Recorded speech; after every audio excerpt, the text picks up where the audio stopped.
Tom Sarabok.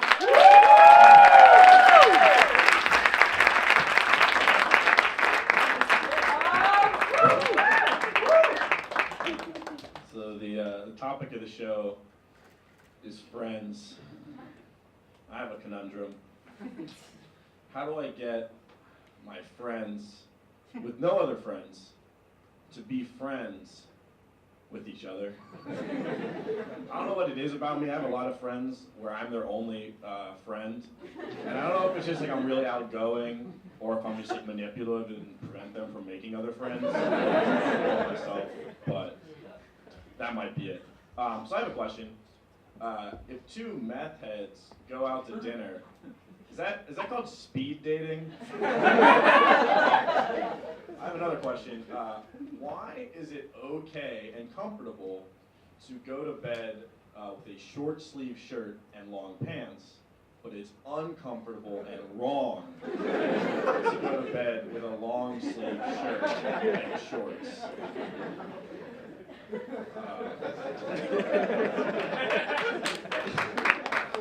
So another question, maybe you guys tell me with this one. War, what is it good for? Absolutely nothing. Ending the Holocaust. The best part about that song is it came out like 20, 30 years after, like in like the 60s or 70s. Like they should have known. They should have had a great memory of that. Focused on just the Vietnam thing, whatever's happened over there, I don't know. I have another question. Maybe more important than that last one.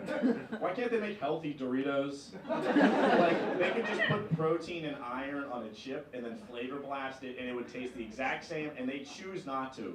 And they would be making a huge profit. And if anybody out there is thinking of Sun Chips, you're wrong. And you're garbage. Yeah, that's the end of my questions.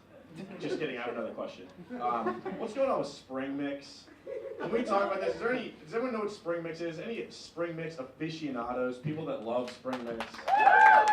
What's wrong with you? Spring Mix, for those of you who don't know, it's like one piece of spinach and then one piece of lettuce and then some kind of weird spiky leaf.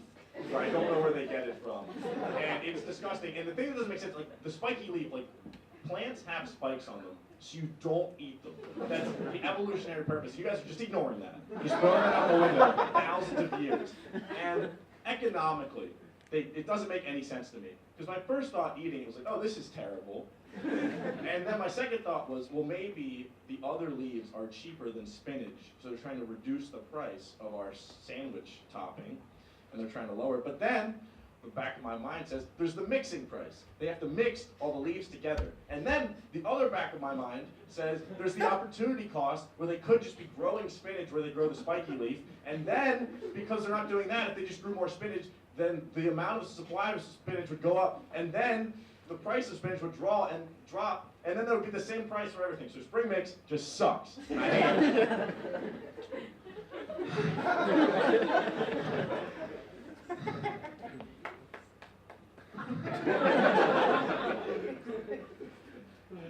I don't know about you guys, but I've never been in a Panera Bread whenever I'm not depressed. Like, I wonder if they know how many times they've profited of times whenever I was considering killing myself, but instead I just decided to get a chicken Frantega panini. Like, for me, their target audience must be like healthy moms on the go and people on Prozac. Like, I think it's because they create the perfect food for whenever you're feeling too bad about your body to eat fast food, but you're so depressed that you're incapable of making a sandwich. It's great for that. By the way, I wrote those jokes at Panera Bread.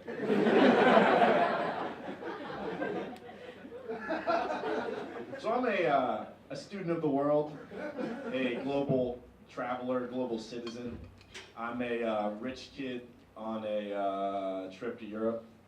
I'm a douchebag tourist, but I don't have a passport, so I take classes at Penn State. So I'm taking, and that's way cheaper, by the way, than going abroad apparently. So I'm taking a class right now on Mongolia. I'm trying to learn about the Orient, as someone would say in a racist tone. And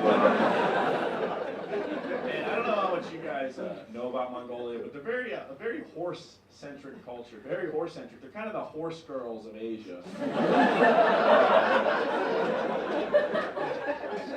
And they're so into horses that they drink horse milk. It's called mare's milk. But it's called something else too. And I was in my class, and the professor wrote it up on the board or had it on PowerPoint or something, and it was spelled Kumise. And the professor has a bit of an accent, and he goes, it's kumis. And I'm like, in my head, I'm like, wait, horse milk? This white creamy substance is called cummies. Okay. So I'm processing that fact is real and not just made up by the simulation we all live in. And I'm still trying to process it. My professor continues to talk about Mongolian history, and apparently the Chinese used to trade their princesses, because women are property.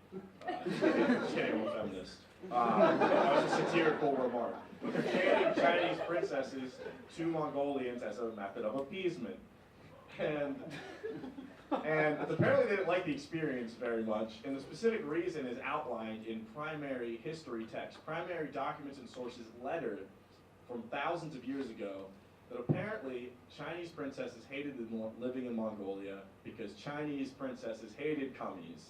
They hated drinking cummies. And I gotta say, so do I. Okay, I'm pretty sure that's my time. Thank you.